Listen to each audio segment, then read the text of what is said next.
কবরে রাখবে, মাটি দিয়া যার যার বাড়িতে কাজে যাবে। এখন নাফরমান ডান দিকে তাকাইয়া দেখে মাটি, বামে দেখে মাটি, নিচে মাটির বিছানা, উপরেতে চাপা মাটি, ভাইগা যাইতে পারবা না। এখন নাফরমান দিক বিদিক হারাইয়া আমার আল্লাহকে ডাকবে, আল্লাহ আল্লাহ আল্লাহ। আবার মালিক ডাক দিয়া বলবে, ওরে নেমো খারাপ, দুনিয়ার ভিতরে আমার সমস্ত নেয়ামত ভোগ কইরা বাইচা ছিলি, তোকে দুনিয়ার স্বাধীনতা দান করছিলাম পরীক্ষার হলে পরীক্ষা দেওয়ার জন্যে। স্বাধীনতা পাইয়া যেরকম দুনিয়ায় আমাকে ভুইলা গেছিলি, এখন তুই কবরে শত শত বছর আমাকে ডাকবি, আমি ওইভাবে তোকে ভুইলা গেলাম, একবার আর তোর ডাকে সারা দেব না। হে কবরের মাটি, দুই পাশ থেকে এমন ভাবে চাপ মারো, এক পাজরে হাড্ডি অন্য পাজরে মিশে গেল। আল্লাহ রাব্বি সাল্লাল্লাহু আলাইহি ওয়াসাল্লাম, আল্লাহ, কবরে মাটি চাপ দিলে কি অবস্থা হবে? আঙ্গুলের কুবুটাইয়া ফাঁকা কইরা সাহাবায়ে কেরামদের সামনে আল্লাহ রাব্বি দেখায় এক পাজরে হাড্ডি এরকম আর এক পাজরে ঢুইকা যাবে। আপনি আমাকে আমাদের সবাইকে মাফ করে দেন। যেই মামলার তদবির নাই ওই মামলারও কিন্তু খালাস নাই। এই জন্য আমার বাজানদেরকে বলো, পর্দারে মা বোনদেরকে বলবো, আমার মালিক যখন মাহফিলে নিয়ে আসছেন, আমার মাওলা বড় দয়ার মাওলা, আমার মাওলা বড় মায়ার মাওলা। যদি মাপ চাওয়ার মতো চাওয়া যায়, আমার মালিক তোমার আমার পাহাড় পরিমাণ গুনাহ মাফ করবে। শুধু তাই না, ওই গুনাহকে আমার মালিক নেকের দ্বারা পরিবর্তন কইরা দেবে। যখন আমার মালিক নিয়ে আসছেন মাহফিলে, অন্তরটা ভাইঙ্গা গুনার কথা মনে কইরা দুই চোখের পানি ছাইরা মালিকের দরবারে কান্দ আর মাপে। এখন তাকাইয়া দেখো, তোমাকে সাদা তিনটা কাপড় দিয়া প্যাঁচ দিয়া ফালাইয়া রাখছে, মাথার ভিতরে মাজার ভিতরে পায়ের ভিতরে বান্ধিয়ে প্যাকেট কইরা রাখছে। এখন দুনিয়ার দিকে তাকাইয়া একটু মোরাকাবা করো, নিজেকে প্রশ্ন করো, হে দুনিয়া, কই তোর সম্পদ, কই তোর দল, কই তোর আত্মীয় স্বজন, তুই কই তোর টাকার গরব, কই? এখন তো কেউ আমার আপন নাই। সারা রাত্র মালিকের বাড়ি পাহারা দিতে থাকে, কি দেয়? মালিকের যেন কোনো ক্ষতি না হয়। ভোরবেলা দেখবেন কুকুরের চক্ষু লাল হয়ে গেছে, ওই সময় যদি মালিক কুকুরকে মারে, উচিত ছিল কুকুর মালিককে কামড় দেওয়া। ওরে ওরে ওরে নাফরমান, ওরে নেমক হারাম, আমি তোর কোনো ভালো জিনিসের ভাগ নেই নাই, হাড্ডি কাটা খাইয়া বাড়িও পরিষ্কার করলাম, ওদিকে সারা রাত্র তুই নাকটাই না ঘুমাইলি, আমি কুকুর ঘুমাই নাই, আমি তোর বাড়ি পাহারা দিলাম তোর জন্য কোনো ক্ষতি না হয়। এখন তুই আমাকে মারো, তোকে আমি কামড়াইয়া রাখবো না। কুকুর কি মালিকের ধরে কামড়ায় না? আর একটু আসতে কামড়ায়। মালিক যদি কুকুরকে মারে, কুকুর দেখবেন লাশটাকে পেটের নিচে ঢুকাইয়া কান দুইটা নিচের দিকে নামাইয়া মাথাটা টুকাইট করে চক্ষু দুটো বুঝু বুঝু মালিকের দিকে করুণ দৃষ্টিতে তাকায় আর করুন। আজকে আমরা দুনিয়ায় প্রতিটা মুহূর্ত আমার মালিকের নেয়ামত ছাড়া এক মুহূর্ত সামনে চলার শক্তি কার আছে? আবার জোরে আছে। কিন্তু আমার মালিকের সমস্ত নেয়ামত ভোগ কইরা আজকে আমার মালিককে আমরা অনেকেই চিনলাম না। এই জোরে বলে কথা ঠিক নেবে ঠিক। অনেকে তো নেয়ামতের কথা চিন্তাই করেন না। যার নাই সে বসে, এই যাদের চক্ষু নাই তারা বসে। চক্ষু নেয়ামত কি জিনিস? একটু আসতে কন। এই অনেক সময় অনেক অন্ধ আপনার আমার কাছে হাত পাইতে পয়সা চায় না। এই হুজুর, আল্লাহ তো আপনাকে সুন্দর দুইটা চক্ষু দিয়েছে, তামাম দুনিয়া ভালোভাবে দেখে। আমার তো আল্লাহ চক্ষু দেয় নাই, টাকা দেবেন, চাউল কিনবো, ভাত পাক করে খাবো। কি কথা ঠিক নেই বেটি? এই আল্লাহর বান্দারা, তারপরেও অন্ধ, সে কিন্তু অন্ধ অবস্থায় মালিকের শুকরিয়া আদায় করে আর বলে, হে আমার মালিক, তুমি আমায় অন্ধ করলে, তাতে কোনো দুঃখ নাই। অন্ধকারের মাঝে মালিক, তোমার যেন আমি খুঁজে খুঁজে পাই। সুবহানাল্লাহ। যাদের চক্ষু নাই তারা বোঝে চক্ষুর কি মর্ম। ঠিক? কত বোবা মানুষ তোমার আমার সামনে ওয়াও করে চিল্লায়, ওর বুকে করতো জ্বালা, ওর মনের ভাব প্রকাশ করতে পারে না। আমার মালিক তোমাকে আমাকে আল্লাহ মাহুল ভাইয়া, তোমাকে আমাকে আমার মালিক কথা বলার শক্তি দান করছেন। এই একটা নেয়ামতের শুকরিয়া যদি সেজদায় পড়ে কিয়ামত পর্যন্ত আদায় করি, শেষ হবে? জোরে বলে শেষ হবে? হ্যাঁ আল্লাহর বান্দারা, অনেক বড় লোক মানুষ আমাদের সামনে সন্তানদেরকে নিয়ে আসে, ওদিকে সন্তানের চেহারা এত সুন্দর ফুটফুটে, বাপের চোখে থেকে বাইয়া বাইয়া টপ টপ করে পানি পড়ে, আর বলে হুজুর ওর জন্য একটু দোয়া করেন, আমার মালিক ওকে প্রতিবন্ধী বানাইছে। কি বানাইছে? এই ভালো মন্দ কিছু বোঝে না। আমার মালিক তোমাকে আমাকে ভালো মন্দ বোঝার তৌফিক দান করছেন। এই ব্রেন, এই জেহেন নেয়ামত কার? এর জন্য খুলে বলেন, নেয়ামত কার? আজকে সমস্ত নেয়ামত ভোগ করলাম মালিকের। এক আল্লাহর বান্দা মসজিদের ভিতরে যায়, আফসোস করে কান্দে আর বলে, আমার মালিক তুমি আমাকে এমন গরিব বানাইলা, আমি এক জোড়া জুতা কেনার তৌফিকও তুমি আমাকে দাও নাই। কি কি কি কেনার তৌফিক? হ্যাঁ, আফসোস করে কান্দে। আল্লাহর বান্দা মসজিদ থেকে বের হইয়া মসজিদের দরওয়াজায় দেখে গেটের সামনে এক আল্লাহর বান্দা পেয়ালা নিয়ে হাত পাইতে মানুষের কাছে পয়সা চায়। ওর দুইটা পাউই আমার মাওলা দেয় নাই। কি দেয় নাই? হ্যাঁ, এখনোই আল্লাহর বান্দা আফসোস করে আর বলে, মালিক আমার চেনে মুখ খারাপ দ্বিতীয় দুনিয়া থাকতে পারে না, তুমি আমাকে পয়সা দাও নাই, টাকা দাও নাই, এই আফসোস করে এই জন্য আমি কান্দি। তোমার এই বন্দার তো তুমি পাওই দেও না। কি এই নেয়ামত শুকরিয়া আদায় করার শক্তি কোনো মানুষের আছে? জোরে কোন আছে? তাহলে এই জন্য আমার বাজানদেরকে বলবো, পর্দালে মা বোনরা যারা শুনতেছেন শোনেন, আজকে আল্লাহ মুসলমানের ঘরে বানাইছেন, আল্লাহ ইচ্ছা করলে তো হিন্দুর ঘরে পাঠাইতে পারতো, আর একটু আসতে কন খ্রিস্টান ঘরে তো রুহু দিতে পারতো, অন্য বৌদ্ধ সহ বিজাতিদের ঘরে তো রুহু দিতে পারতো না? পারতো না? মালিকের কাছে কেউ দরখাস্ত করছি যে আল্লাহ আমার রুহু আপনি দয়াময় করে মুসলমানের ঘরে দান করেন? কে কে করছেন? করছেন? কিন্তু এই জন্যই এক কবি শুকরিয়া আদায় করতে যাই বলছিলেন, আল্লাহু আকবার, হে আমার মালিক আদমি দাদাইবা জাত মুসলমা করদাই আয় খোদা কুরবা শাওয়ামে সাবার ইহসা করদাই। হে আমার দয়ার মালিক, তোমার যে কত বড় দয়া মায়া, সেজদায় পড়ে শুকরিয়া কিয়ামত পর্যন্ত আদায় করলো শেষ হইতে পারে না। মালিক তুমি আমার রূহকে মুসলমানের ঘরে দান করছো। আমি এখন আমার পরিচয় দেই, আমি রেজাউল করিম, আমি আব্দুর রহিম, আমি রহিমা খাতুন। এই যে মুসলমানের ঘরে আমরা জন্মগ্রহণ করছি, এই শুকরিয়া আদায় করে শেষ হয় কবে? জোরে বলেন, সম্ভব? কোনোদিন সম্ভব?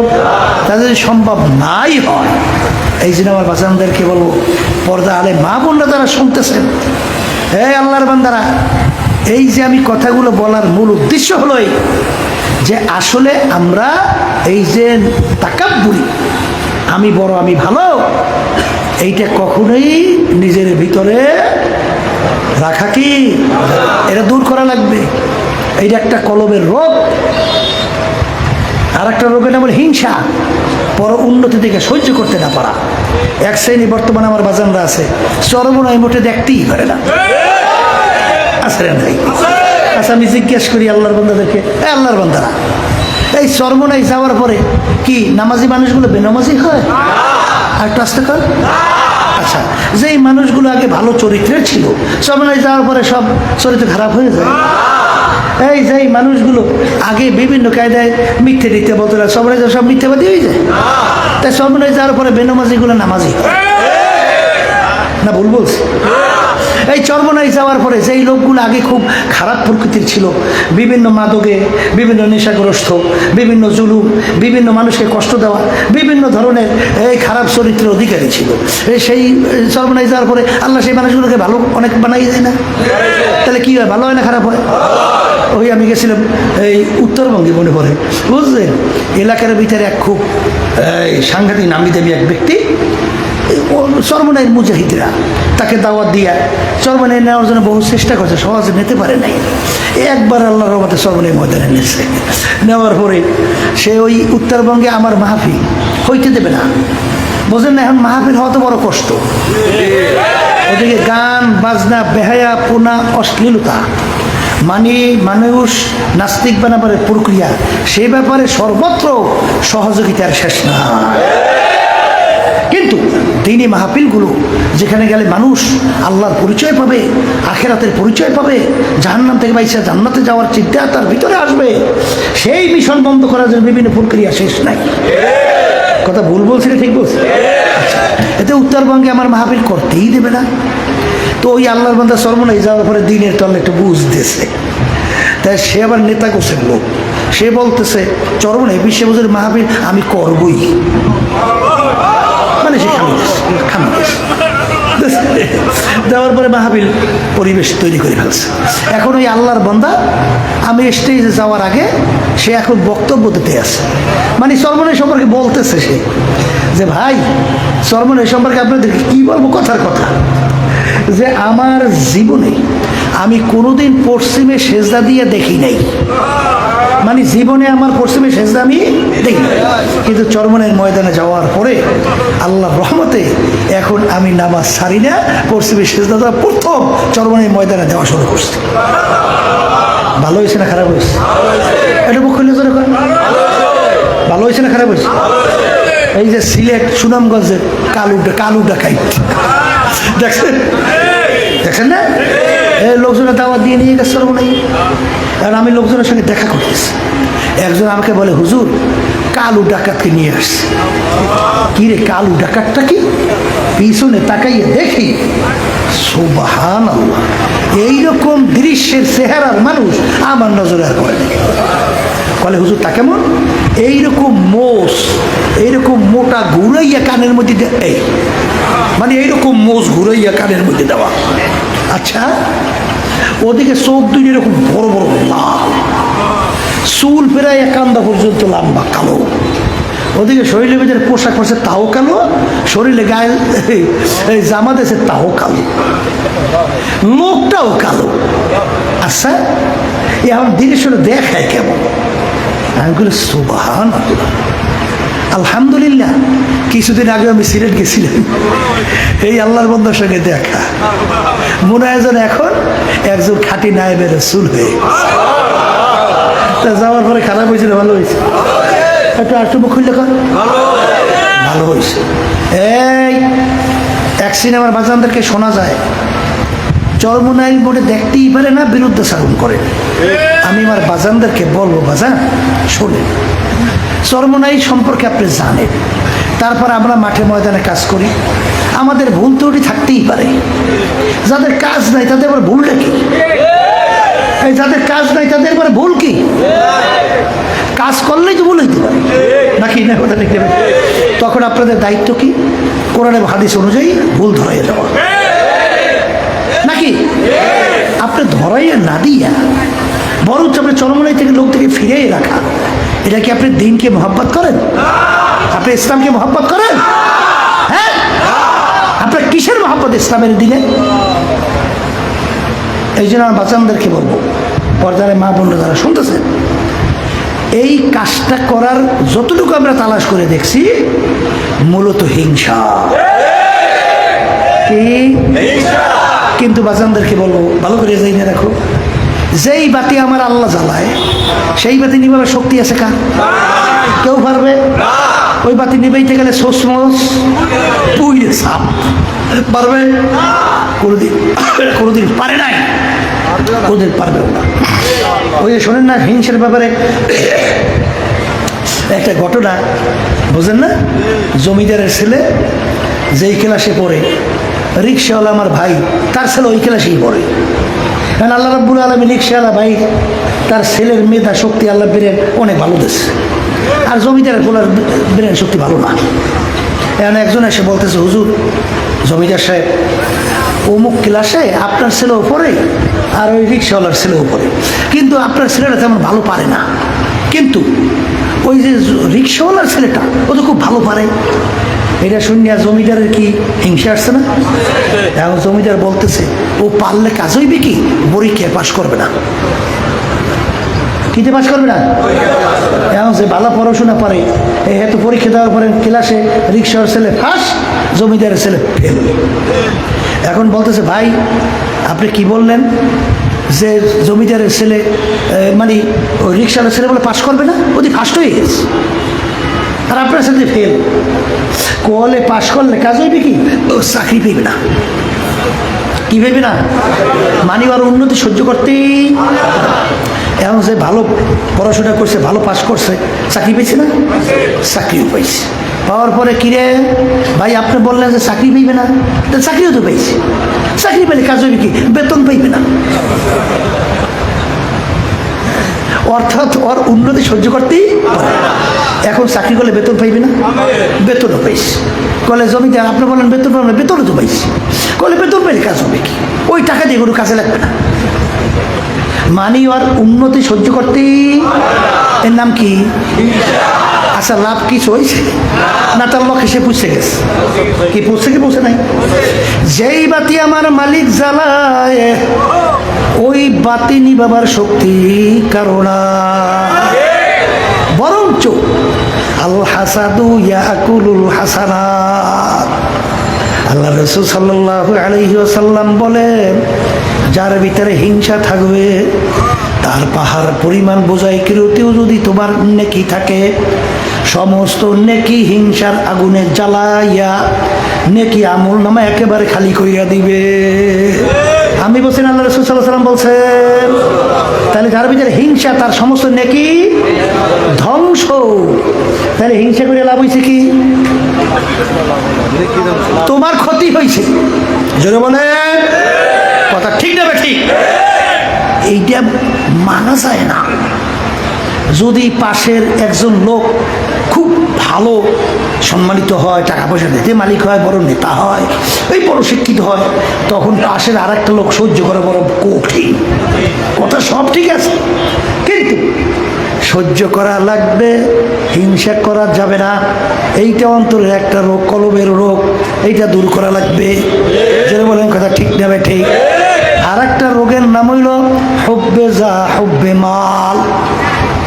মালের মহাব্বত, সম্মানের মহাব্বত, পদের মহাব্বত কি।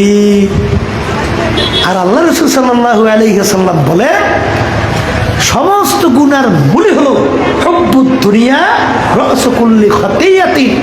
সমস্ত গুনার মূলই হলো এই দুনিয়ার মোহ। আর এই যে বাংলাদেশের ভিতরে ৯২% মতো মুসলমান, আলেম ওলামা তোলাবার অভাব আছে। মসজিদে জুমার দিন নামাজে মুসল্লি জায়গা হয়, পুরো আল্লাহর রহমতে মাসে ভরিয়ে যায় না। কিন্তু এত মুসলমান, এত ওলামাই কেরাম থাকার পরেও এই দেশের ভিতরে কি ইসলামী নীতি আদর্শ রাষ্ট্রীয় পর্যায়ে বাস্তবায়ন আছে? আর একটু আসতে আছে নাই? কারণ কি? কারণ তালাশ করছে। অনেক মুসলমান আমরা নাম দেই, কিন্তু অনেক সময় একটা ইলিশ মাছ অনেক সময় ৫,০০০ টাকাও দামে বাজারে মূল্য বিক্রি হয়। একটা খাসির দাম, একটা ছাগলের দাম, একটা মুরগির দাম কি ৫,০০০ টাকা। কম বেশি আছে না নাই? কিন্তু এক শ্রেণী আমার বাজান পর্দার মা বোনেরা, নির্বাচনের সময় খেলা দেখা যায় ১,০০০ টাকা, ৫,০০০ টাকা। ৫,০০০ টাকা তো বড় কম, এত পাই না, হয়তো 1500 টাকাই জোর। এইটা পাওয়ার পরে কয়বার যে ইমান বিক্রি করে তার কোনো শেষ নাই। এক শ্রেণী আমার বাজানরা আমাদের মতো আলেম, আল্লাহু আকবার, আল্লাহ আপনি আমাকে আমাদের সবাইকে মাফ করে দেন। আহারে অনেক সময় ফাসেকদের এমন প্রশংসা করে মনে হয় যেন এখন মাত্র আসমান থেকে আল্লাহর ওলি নাযিল হইছে। কি হাদিসের ভিতরে আছে, যখন ফাসেকদের প্রশংসা করা হয় আল্লাহর আরশ থর থর করে কাঁপতে থাকে। কি অনেক আলেম আমাদের মতো আছে, অনেক ইসলামের নামে দল আছে, এই দুনিয়ার মোহের কারণে, এই পদের কারণে, এমপির লোভে, মন্ত্রিত্বের লোভে, সম্পদের লোভে, সম্মানের কারণে, দলের কারণে আজকে মানব রচিত কুফরি তন্ত্র মন্ত্রের সাথে জড়াইয়া তারপর তাদের উপরে সমর্থন দিয়া ইসলামী নীতি আদর্শকে বাস্তবায়নের ক্ষেত্র একেবারে ধ্বংসের পথে নিয়ে গেছে। ভুল বলছি মনে হয়? যাই না শুই না কই, কারণ যেহেতু আলহামদুলিল্লাহ আমরা রাজনীতি করি, বিভিন্ন চেহারা কিন্তু আমাদের সামনে পরিষ্কার। এই ইতিহাসও সব জানি, ঘটনাও জানি, আমাদের কাছে অনেক জিনিস গোপন নাই, আল্লাহর রহমত আপনাদের দোয়ায়। যেই কথা বলতেছিলাম, আল্লাহ রাসূল সাল্লাল্লাহু আলাইহি ওয়াসাল্লাম বলছেন সমস্ত গুনার মূলই হলো এই দুনিয়ার মোহ। কি কথা বলেন? এক শ্রেণী আমার বাজানরা আছে দল করে, এই দলের নীতি আদর্শ, দলের সিদ্ধান্ত ইসলামের বিরুদ্ধে গেছে, শরীয়তের বিরুদ্ধে, কোরআন হাদিসের বিরুদ্ধে, আল্লাহ রসুলের বিরুদ্ধে, তারপরে সেই দলের সঙ্গে জড়াই আছে, কোনো পার্থক্য নেই। কিন্তু আমিনু কামা আমানান নাস, আল্লাহ রাব্বুল আলামিন বলেন তোমাদের ঈমান আনার ধরনটা কেমন হবে? সাহাবায়ে কেরামরা যেভাবে ঈমান আনছিল, আবু বকর সিদ্দিক রাদিয়াল্লাহু তাআলা আনহু, নাম শুনছেন? এই তিনি মুসলমান হয়ে গেল, ইসলামের পক্ষে যুদ্ধ করে, ওদিকে তার ছেলে তখনও মুসলমান হয় নাই, যুদ্ধ করে কার পক্ষে? কাফেরের পক্ষে। কার পক্ষে? তখন যখন তার ছেলে মুসলমান হয়ে গেল, এক পর্যায়ে ছেলে ডাক দিয়ে বলে, আব্বাজান অমুক যুদ্ধে এমন কাজে আপনি আমার সামনে পড়ছিলেন, ইচ্ছা করলে আপনাকে আমি কতল করতে পারতাম। কি করতে পারতাম? কিন্তু যেহেতু আপনি আমার আব্বা, এই জন্য আপনাকে আমি মারি নেই, কতল করি নাই। আবু বকর সিদ্দিক রাদিয়াল্লাহু তাআলা আনহু তিনি বলেন, বাবা আমি খোদার কসম করে বলছি, ওই সময় যদি তুমি আমার সামনে পড়তা, তরবারি দিয়ার সঙ্গে সঙ্গে তোমার মাথাকে আমি দ্বিখণ্ডিত করে ফেলতাম। কারণ তখন তুমি আমার আল্লাহর শত্রু, তখন তুমি আমার রাসূলের শত্রু, তখন তুমি ইসলামের শত্রু, তুমি আমারও শত্রু। এই হলো ইসলাম, এই হলো ঈমান। আর বর্তমানে দল করি। হ্যাঁ, আমার আব্বাজান রাহমাতুল্লাহি আলাইহি বলতেন, বাজান যারা চরমনাইতে আসেন, যতক্ষণ পর্যন্ত আপনাদেরকে আমি কোরআন এবং হাদিস অনুযায়ী পথ দেখাবো, ততক্ষণ আপনারা আমার কথা মানবেন, শুনবেন। আর যখনই কোরআন এবং হাদিসের বাইরে পথ দেখাবো, তখন আপনাদের চরমনাই থেকে সইরে যাওয়া ওয়াজিব। কি পুরান মুজাহিদ অনেকের মনে আছে? মনে আছে? আছে? কারণ আমার আব্বাজান রাহমাতুল্লাহি আলাইহি বলতেন, হে কবরের যাত্রীরা, হে আল্লাহর বান্দারা, হে পর্দার আড়ালের মা বোনেরা, কবরে যদি যাই কেউ পরিচয় দাও আমি চরমনাইয়ের মুরিদ, যথেষ্ট, মাপ পেয়ে গেছেন। আর আসতে কর, কি মাপ পান নাই? এই যদি কেউ পরিচয় দেন আমি চন্দ্রপাড়ার মুরিদ, আটরশি, রাজার বাগ দেওয়ান বা সুরেশ্বর মাইজবান্ডা, এই আমি অমুক, আমি টমুক দলের লোক, এইসব করে পরিচয় কবরে চলে। যদি কেউ পরিচয় আমি বিএনপির লোক, তাহলে আমি আওয়ামী লীগের লোক, এইটা বললে কবর একটা কায়দা কানুন হইতে পারে। আওয়ামী লীগের লোক পরিচয় দিয়ে কবরে ঘুষে ঘুষি করা যাবে না? কবরে ওই ঘুষে ঘুষি ওই ফেরেশতাকে লাগে আওয়ামী লীগের ক্ষমতা জোর নাই পারা যায় না। এ কবরের যাত্রীরা শুই না রাখো, আমার কেউ রাগ কইরা লাভ নাই। ভুল হইলে বলো হুজুর ভুল বলছেন। কোরআনুল কারীমের ভিতরে আল্লাহ রাব্বুল আলামিন ঘোষণা করছেন, ইয়াউমা নাদউ কুল্লা উনাসিন বিইমামিহিম, কিয়ামতের ময়দানে আমার মালিক প্রত্যেকটা মানুষকে তার দলের নেতা নেত্রীর সঙ্গে ডাকবে। এখানে এই কিছু মানুষ না, প্রত্যেকটা মানুষ? একটু মুখ খুলে বলে, প্রত্যেকটা মানুষ তার দলের নেতা নেত্রীর সঙ্গে। আমি বলছি না আল্লাহ বলছি? না কোরআন কারীমে এই আয়াতের অর্থ ভুল করছি? ভুল হয় নাই? তা যদি ভুল না হয়, প্রত্যেকটা মানুষ আল্লাহ রাব্বুল আলামিন কিয়ামতের ময়দানে তার দলের নেতা নেত্রীর সঙ্গে ডাকবে।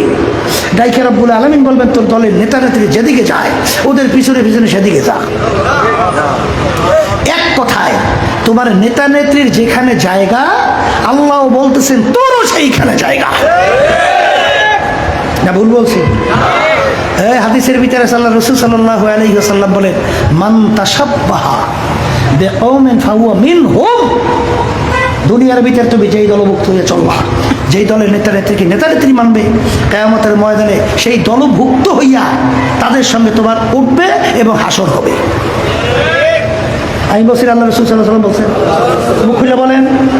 হ্যাঁ, অনেকে নামাজ পড়ে, রোজা রাখে, একটু হজ করে, একটু তাসবিহ তাহলিল আদায় করে, মনে করে অনেক কিছু করে ফেলাইছে, অনেক কিছু করে ফেলাইছে। ওদিকে যখন রাজনীতি দলের সাথে মানবরচিত কুফরি তন্ত্র মাত্র তাদের সঙ্গে জড়াইয়ে দল করে। আপনি ভালো করে জেনে রাখেন, আপনি নামাজি হতে পারেন, কপালে দাগ পড়তে পারে, 10 বার হজ করতে পারেন, কিন্তু এই আয়াত সত্য, আপনার হাসর নাসর হবে তাদের সঙ্গে। আর ভুল বললে আমার বুঝাই দিয়ে, ওলামায়ে কেরাম স্টেজে আছে, কথা ঠিক? যার সঙ্গে যার মোহাব্বত, তার সঙ্গে তার কিয়ামত। বলেন, মুখস্থ করেন, তার সঙ্গে তার কিয়ামত। আমার লোকে রাগ করছে? যদি রাগ করতে মনেই চায়, আল্লাহ এবং আল্লাহ রসুলের সঙ্গে করেন। আমি তো শুধুমাত্র মাইক হিসেবে শুনেইলাম, শব্দ হয়েছে, কিন্তু কথাটা তো আমার না। কি কথা বলেন? এই জন্য আমার বাজানদেরকে বলবো, পর্দালে মা বোনদেরকে বলবো, কবরে যাই কোনো পরিচয় আমি চরমনাইয়ের লোক, অমুক দলের লোক, তমুক দলের লোক, এই পরিচয় কিন্তু কবরে নাই। বাজানদেরকে বলবো, কবরে প্রশ্ন 3টা। 1 নম্বর প্রশ্ন মান রব্বুকা, 2 নম্বর প্রশ্ন আমার দিনুকা, 3 নম্বর প্রশ্ন আমার নাবিয়ুকা। এই 3 প্রশ্নের ভিতরে কোথায় পেয়েছেন? তুমি চাঁদপুর না জৈনপুর, না তুমি চরমনাই, না তুমি সারসিনা, না তুমি রাজারবাগ না মাইজবান্ডা, না তুমি চন্দ্রপাড়া না চাঁদপুর। কথা কয় না? এই পরিচয় আছে আছে আছে আছে, আছে আছে। তা যদি নাই থাকে, বাজানদেরকে শোনাই রাইখা যাই। আল্লাহ আমাকে আমাদের সবাইকে আমল করার তৌফিক দান করুক। কথা ঠিক না? আল্লাহ রাসূল সাল্লাল্লাহু আলাইহি ওয়াসাল্লাম দুনিয়া থাকা অবস্থায় তার কলিজার টুকরা সন্তান ফাতেমা রাদিয়াল্লাহু তাআলা আনহা নাম শুনছেন? শুনছেন? দুনিয়ায় থাকা অবস্থায় আল্লাহ রাসূল সাল্লাল্লাহু আলাইহি ওয়াসাল্লাম তার কলিজার টুকরা সন্তান ফাতেমা রাদিয়াল্লাহু তাআলা আনহা তাকে ইঙ্গিত করে বলতেছিলেন, ইয়া ফাতেমা তুনকিজি নাফসাকি মিনান নার। ও ফাতেমা, দুনিয়ায় থাকা অবস্থায় নিজে আমল করো, জাহান্নামের আগুন থেকে বাঁচো, এরপরে অন্ধকার কবরে যেয়ে শো। ফাতেমা যদি কবরে এই পরিচয় দাও, আমি আখেরি জামানার নবীর মেয়ে, ও ফাতেমা এই পরিচয় কবরে কোনো কাজ হবে না। কথাটা আমি বলছি না, আল্লাহ রাসূল বলছেন? এই কি মনে করছেন?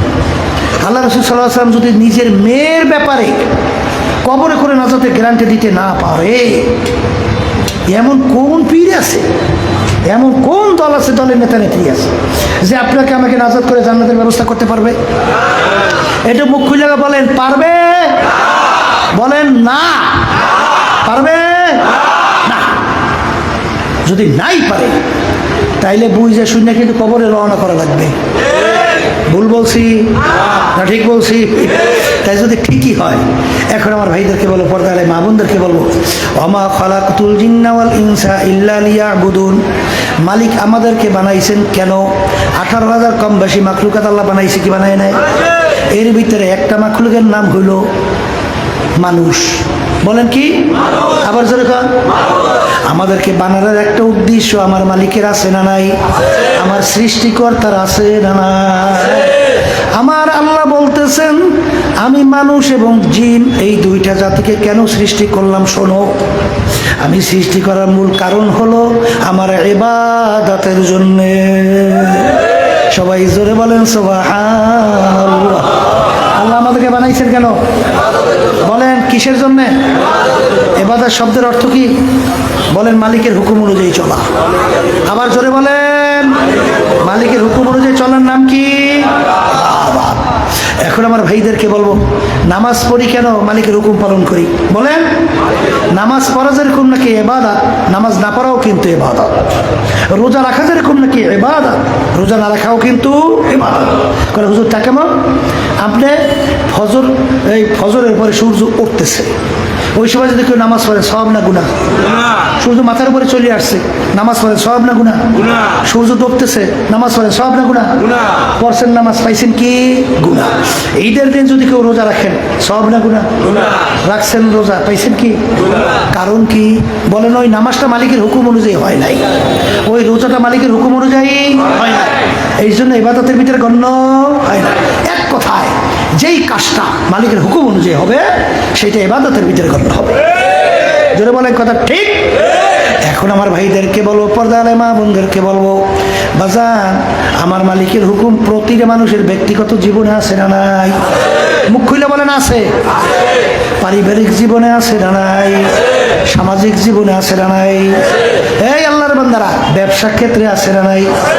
পড়শিদের ব্যাপারে আছে না নাই? রাজনৈতিক ব্যাপারে মনে হয় নাই? সেখানেও আছে। এক শ্রেণী বর্তমানে কিন্তু আমাদের শ্রেণীর অনেক আলেম ওলামারা কিন্তু অনেক সময় আমি রাজনীতি করি না।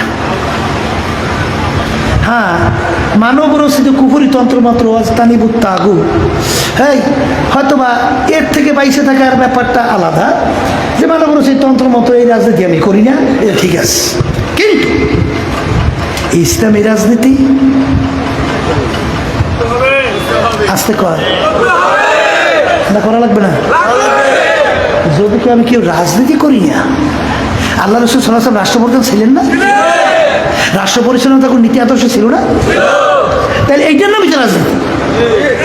যে রাজা, তার নীতি আদর্শের নাম কি? রাজা। মালিক তো ঘোষণা করছে, কুলিল্লাহুম্মা মালিকাল মুলক, আমার মালিক বলে আমি রাজার রাজা। তার নীতি আদর্শ নাই? আর একটু জোরে কর। আল্লাহ রাসূল সাল্লাল্লাহু আলাইহি ওয়াসাল্লাম রাষ্ট্রপ্রধান ছিলেন, সাহাবায়ে কেরামরা ছিল। যারা বলে আমি রাজনীতি করি না, তাহলে আল্লাহ রাসূল সাল্লাল্লাহু আলাইহি ওয়াসাল্লাম নায়েব দাবি করবেন আপনি? এটা একটা অসম্ভব কথা। সেই রাজনীতি করে না, কিন্তু কাজ আর একটা করে, পেট নীতি। তার রাজনীতি করতে গেলে অনেক দুনিয়ার যে নেতা গোছের লোকরা আছে, তার যে স্বার্থ, হাদিয়া তোফা, বিভিন্ন কায়দায় অন্য অন্য যে বিভিন্ন সহযোগিতা করা, এইটার ব্যাপারে ব্যাঘাত ঘটে, সমস্যা হয়। তখন এসে দোয়া চায় না, সমস্যা হয়। আমার কাছে এসে দোয়া চাইবে, সবাই পা ধরে সালাম দেবে, আমার মাথায় ফু নেবে, এই আমার সম্মান করবে। আমি ওই কাম করলে তো আমার সম্মান তো দূরের কথা, আমার জেলেও ঢুকিয়ে দিতে পারে, পিটান দিয়ে মাথাও ভেঙ্গি বলে দিতে পারে।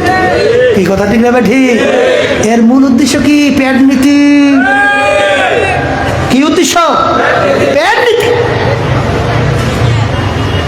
মালিক আমাদেরকে বানাইছেন তার ইবাদতের জন্য, আর ইবাদত শব্দের অর্থ মালিকের হুকুম অনুযায়ী চলা। আল্লাহ রাসূল সাল্লাল্লাহু আলাইহি ওয়াসাল্লামকে আল্লাহ পাঠাইছেন, দিন পরিপূর্ণ না? না কমতি আছে কোনো? নামাজ পড়ি, কার হুকুম পালন করি? মালিক বলেন আকিমুস সালাত। সেই মালিক তো কোরআন কারীমে আকিমুদ্দিন, তোমরা দিনকে প্রতিষ্ঠা করো। সেখানে আমার বাজানদেরকে বলবো, এই কথাটা বললেই অনেকের কিন্তু একটু খারাপ লাগে। কারণ কি বোঝেন নাই? এই বিজাতিরা, ইহুদি, নাসারা, খ্রিস্টান, ওরা চায় মুসলমান জাতি থাকবে গোলাম, আর আমরা থাকবো বাদশাহ। মানে কথা ঠিক না বেটি? এরা আবার ওই চেয়ারটার দিকে নজর করে কেন? ওরা আজীবন গোলামি করবে, ওরা গোলামের জাত, আর রাজত্বগিরি বাদশাহীগিরি করবো আমরা। আর আজকে তাম দুনিয়ার মধ্যে দেখেন মুসলমানদের উপরে কি অত্যাচার চলছে, ফিলিস্তিনিদের মুসলমানদের কি অত্যাচার চলছে। জোরে বলে কথা ঠিক না বেটি? আজকে বাংলাদেশের মধ্যে ইসলাম বিলীনের পথে, আজকে শিক্ষা সিলেবাসের মধ্যে ক্লাস 1 থেকে শুরু করে কোথায়ও কোনো আমার ভবিষ্যৎ প্রজন্ম সন্তান বাচ্চাদেরকে আল্লাহর পরিচয় শিখায় না, ইসলাম নীতি আদর্শ ধর্মের কোনো পরিচয় শিখায় না। সেখানে মিথ্যা বিভিন্ন ইতিহাস, নাস্তিকদের নীতি আদর্শ, নাস্তিকতা এবং পশুত্ব, যেটাকে বলা হয় এই অবাধ যৌনচার। এখন এত মুসলমান, এত ওলামা কেরাম, এত কালিমা মুসলমান থাকার পরেও সেই দেশের ভিতরে ইসলামের এই বিরুদ্ধে নাস্তিক বানাবার প্রক্রিয়া এটা বাস্তবায়ন কেমন করলো? এইটা পারলে ফিরে আনতো পারবেন? এইটা ফিরাবার জন্য ওই জায়গাটা লাগবে। আস্তে কথা কয়, লাগবে কি লাগবে না? খালি আমাদের দায়িত্ব কি একটু খাইবেন লইবেন আর রাত্রে ঘুমাইবেন আর ছাগল গরুর মতো পায়খানা প্রস্রাব করিয়া বিবাহ শাদী করে দুইটা বাচ্চা কাচ্চা হইয়া ওই গরু ছাগলের মতো এইবার দুনিয়া থেকে বিদায় নিয়ে কবরে যাইয়ে মরিয়া বেরিশ হয়ে যাবে। এই আমাদের কাজ, এটুই আমাদের কাজ। হ্যাঁ, একটু খাইতে পারছি ভালো, একটু করতে পারছি ভালো, যথেষ্ট আর কি। এইটা আমাদের কাজ। হ্যাঁ, এই জন্য আমার বাচ্চাদেরকে বলবো, এখানে আমার মালিকের হুকুম আছে না না? আন্তর্জাতিক ব্যাপারে আমার মালিকের কোনো হুকুম আছে না নাই? এই জন্য আমার বাজানদেরকে বলবো, বাজান এই কলবের রোগের চিকিৎসা এবং আপনার জান্নাতে যাওয়ার জন্যে, জাহান্নাম থেকে বাঁচার জন্যে এই প্রেসক্রিপশন এবং সঙ্গী হওয়া লাগবে হক্কানি ওলামায়ে কেরামদের। জোরে বলেন কথা ঠিক না বে ঠিক? হুজুর, ব্যক্তিগত জীবনে আমার মালিকের কি হুকুম আছে? পারিবারিক জীবনে কি হুকুম আছে? হুজুর, সামাজিক জীবনে কি হুকুম আছে? রাজনৈতিক জীবনে কি হুকুম আছে? আন্তর্জাতিক জীবনে কি হুকুম আছে? সুরাতে সিরাতে পোশাকাদের ভিতরে কি হুকুম আছে? এইটা জানা লাগবে কি লাগবে না? এই জন্য আল্লাহ বলছেন ওয়াকুনু সাদিকিন, তোমরা সাদিকিন বান্দাদের সঙ্গী হও। আল্লাহ আমাকে আমাদের সবাইকে তৌফিক দান করুক। এই আল্লাহর বান্দারা, পর্দালে মা বোনেরা, মালিক আমাদেরকে বানাইছেন তার ইবাদতের জন্য। অন্য অন্য মাখলুকাতগুলো আমার মালিক বানাইছেন আমাদের জন্য। বাজার, গরু আমাদের দরকার আছে না নাই? একটা মানুষ দুনিয়া না থাকলে গরুর কিন্তু কিছু আসে যায় না। সূর্যটা আমাদের মানুষের দরকার আছে না নাই? একটা মানুষ দুনিয়া না থাকলে সূর্যের কিন্তু কিছু আসে যায় না। গাছ আমাদের দরকার আছে না নাই? বাজান, পানি আমাদের দরকার আছে না নাই? মাছ আমাদের দরকার আছে না নাই? এক পর্যায়ে যদি একটা মানুষ দুনিয়া না থাকে, মাছের কিন্তু কিছু আসে যায় না। সব মালিক বানাইলেন আমাদের জন্যে।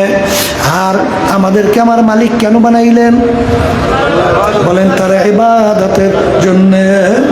আমার মালিক কেমন জানি তোমার আমার দিকে তাকাইয়া আমার মালিক বলেন, আব্দুল করিম ও রহিমা খাতু, তোর বিচার চাইয়া চাইয়া আমি দেখি তুই একটা গাভী গরু পালো দুধ খাওয়ার জন্যে। গাভী গরুর বাচ্চা হবে, তোর বংশ বিস্তার লাভ করবে, কিন্তু এখন গাভী গরু দুধও দেয় না, বাচ্চাও দেয় না। আমি তোর বিচার চাইয়া চাইয়া দেখি ছুরিধার কইরা গরু শোয়াইছ, জবাই কইরা চামড়া কইরা গোস্ত পাক করে নিজে আত্মীয় স্বজন নিয়ে খাইছ। তুই গরুটাকে বেহুদা অন্যত্র ফেলাইয়া দাও নাই, এক কাজে লাগে না অন্য কাজে তুই গরু লাগাইয়া দিলি। বাজান, গাছ লাগাইছ তুই আম খাওয়ার জন্য, আম গাছে দেয় না, তুই কি করলি? কাটলি, তক্তা তৈরি করলি, লাকড়ি তৈরি করে আগুন জ্বালাইয়া ভাত তরকারি পাক কইরা খাইলি। এই বন্দাবান্দি তোর জন্যই বানাইছি, এক কাজে লাগাই অন্য কাজে লাগাইয়া দে। ঠিক আছে, কিন্তু তোদেরকে বানাইছিলাম আমার ইবাদতের জন্য।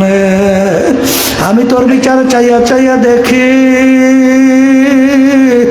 ফজরের সময় মুয়াজ্জিন আমার পক্ষ থেকে তোকে দাওয়াত দেয়, আসসালাতু খায়রুম মিনান নাওম, ঘুম হইতে নামাজে ভালো। আমি তোর বিচার চাইয়া দেখি তুই নাকটাই না ঘুমাও, তোকে আমার ইবাদত ফজরের নামাজে পাই নাই, জোহরে ডাকছি পাই নাই, আসরে ডাকছি পাই নাই, মাগরিবে ডাকছি তোকে আমি পাই নাই, এশায় ডাকছি তোকে আমি পাই নাই, রমজানে রোজা রাখার জন্য বলছি তোকে রোজা রাখতে পাই নাই, হালাল হালাল তমিজ করে খাওয়া চলতে বলতাম চলো নাই, সুন্নাত তরিকা চলতে বললাম চলো নাই, দুনিয়া হজ যাকাত আদায় করতে বললাম করো নাই, মিথ্যা থেকে বাঁচতে বললাম বাঁচো নাই, সুদ ঘুষ থেকে বাঁচতে বললাম বাঁচো নাই। এক কথায় তোকে আমি বানাইছিলাম আমার ইবাদতের জন্য, তোকে যখন আমার ইবাদতে পাই নাই, এই বান্দাবান্দি এখন তোর বিচার তুই কর, তোকে আমি কোন কাজে লাগাবো? তোকে অন্য মানুষ যে জবাই কইরা খাবে তাও তো আমি জায়েজ রাখি নাই, এখন তোকে আমি কোন কাজে লাগাবো? আমার মালিক বলেন আমার একটা কাজ আছে, ওয়াকুদুহাল নাসু ওয়াল হিজারা উইদ্দাত লিল কাফিরিন। আমার একটা চুলা আছে, ওই চুলার নাম হলো জাহান্নাম। আল্লাহ আপনি আমাকে আমাদের সবাইকে মাফ করে দেন। আমার মালিক বলেন ওই জাহান্নামের আগুন জ্বালাইতে তোর মতো নাফরমানির হাজালি লাগবে। এ দুনিয়াদার পাগল আমার বাবারা, কোন দুনিয়ার পাগল হইলা, কোন সম্পদের পিছনে পড়লা বাজান, কোন আল্লাহু আকবার দলের পিছনে পড়লা?